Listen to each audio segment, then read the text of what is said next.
Martine, ça n'était pas qu'une psychopathe, elle s'entendait bien par la queue de Jeanne d'Arc qui ne l'aurait sauvée.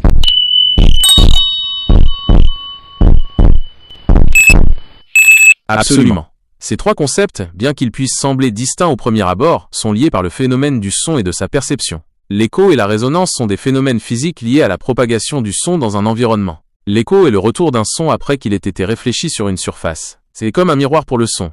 Il rebondit et revient à l'origine, créant une sorte de répétition du son original. La résonance est l'amplification d'un son lorsqu'un objet vibre à la même fréquence qu'une source sonore. C'est un peu comme pousser quelqu'un sur une balançoire au bon moment.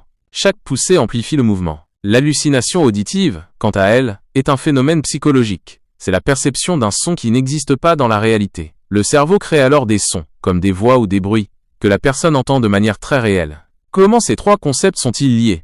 L'écho et la résonance peuvent influencer notre perception du son et contribuer à créer des illusions auditives. Par exemple, un écho prolongé dans une pièce peut donner l'impression d'entendre plusieurs personnes parler à la fois. Les hallucinations auditives peuvent être influencées par des facteurs environnementaux. Par exemple, une personne qui entend des voix peut être plus sensible au bruit ambiant, les interprétant comme des messages personnels. En résumé, écho et résonance, phénomènes physiques liés à la propagation du son. Hallucination auditive, phénomènes psychologiques liés à la perception du son. Lien, les phénomènes physiques peuvent influencer la perception du son et contribuer aux hallucinations auditives. Pour mieux comprendre, imaginez une personne qui souffre de schizophrénie et qui entend des voix dans une pièce vide. Ces voix peuvent être amplifiées par la résonance de la pièce ou être confondues avec des échos. Le cerveau de cette personne interprète alors ces sons comme des messages personnels, alors qu'il s'agit en réalité d'une combinaison de phénomènes physiques et psychologiques. Voulez-vous approfondir un de ces concepts ou en explorer d'autres ? Par exemple, nous pourrions discuter des causes des hallucinations auditives,